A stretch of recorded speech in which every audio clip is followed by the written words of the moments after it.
So The Boogeyman was directed by Rob Savage and it stars Chris Messina, David Desmalchian, Sophie Thatcher, and Vivian Lyra Blair. And in this movie, a family is dealing with a tragedy in their lives, and they find that this creature has been haunting them, is haunting their house, haunting them in particular, and they try to figure out what's going on here before things are too late. So this is a movie that I've been hearing about for a while. I knew it was an adaptation of a Stephen King short story, but I kind of didn't read that short story, so I can't really judge how it is as an adaptation. As far as Stephen King movie adaptations go, some are pretty hit and miss. Some are pretty good, like Misery, The Shining, the first It movie. There are some that are not particularly good. Dreamcatcher being one of them. So I kind of just went in going, what's this movie going to be like? Is this movie going to be pretty good Stephen King or pretty bad Stephen King? And it's more medium Stephen King. This movie is not particularly great. I didn't really love it. There are a few good things in this movie, but I just didn't love this movie entirely.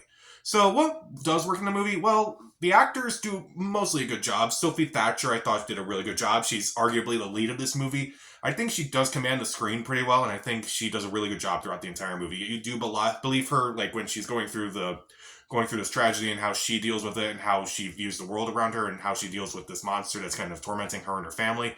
Vivian Lyra Blair also does a decent job. She's not in it as much as Sophie Thatcher is, but she does a good job for what she does. And David Desmalchian, I thought, was pretty creepy in the movie for his brief role.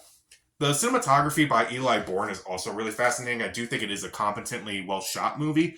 It does look very eerie. It does feel very creepy. The atmosphere is pretty good, and I do think the build-ups to like a lot of these scares is pretty decent and is actually really well done.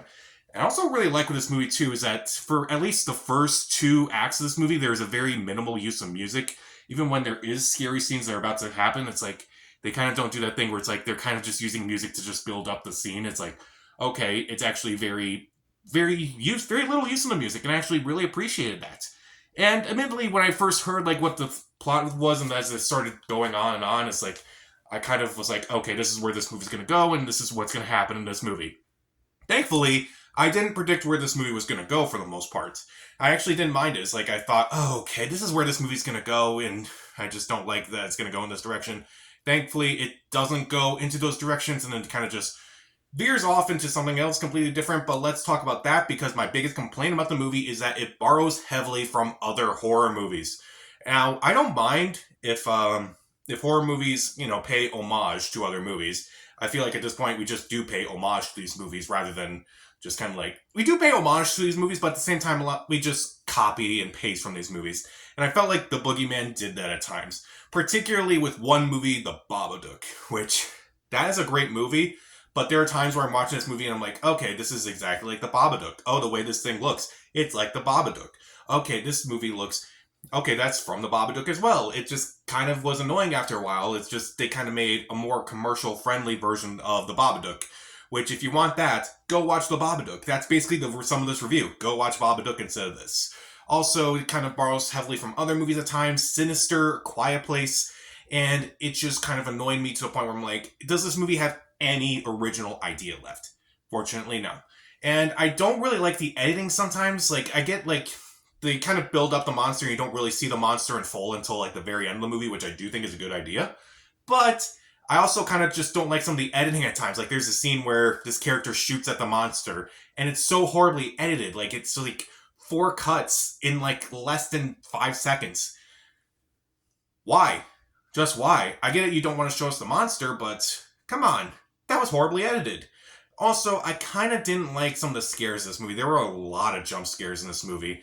And I just got annoyed by the amount of jump scares in this movie that were not really that great. There was a lot of jump scares of things that aren't scary, and it just kind of annoyed me. There were a lot of like moments where I'm just like, really? Did you really have to do that? It was just kind of boring. Some of the scares weren't that great. Like, the buildup is great, but the end result is not that great. And there are also a lot of illogical scares throughout this movie. Like, there's like one where this person is clearly living in the real world, but then something scary happens, and then they have another scary moment right afterwards, and then they wake up in bed, and I'm like, when were they in bed? Like, are you trying to mess with the character's mental state?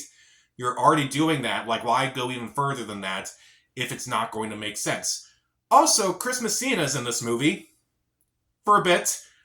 He doesn't really appear a whole lot in this movie. He appears in the beginning, he disappears for the majority of it, and doesn't really appear for the last until the last 40 minutes of the movie. And the way the movie is set up, you're kind of thinking, oh, this is where this movie's going to go, and it's going to connect through him and such. No, because he disappears for a good chunk of the movie. He disappears for like at least half an hour. And like, where did Chris Messina go? Like, he was doing an all right job, but I felt like he should have been in the movie a lot more. And I guess the best way to describe this movie is two ways. One, it has interesting ideas, but no real payoffs. And two, if you want to watch a movie with similar themes and similar ideas, watch The Babadook, because that movie is a lot better than this. So, The Boogeyman, even though it has really good performances and is competently shot and the music is decent throughout the movie, and there are a few good scares and the atmosphere and buildup is really good and it does have some unpredictable moments, I just felt like it borrowed too heavily from other movies, and I also just didn't really care for a lot of the scares. They were just either lackluster or just completely implausible. The payoffs are not that interesting. The use of Chris Messina was very disappointing. And again, go watch The Babadook. That's probably the best thing I can say about this movie. I'll give The Boogeyman 2 out of 4 stars. Stream it. So, what's your favorite Stephen King adaptation? Comment down below. Subscribe to the channel. This is Pat. Stay safe.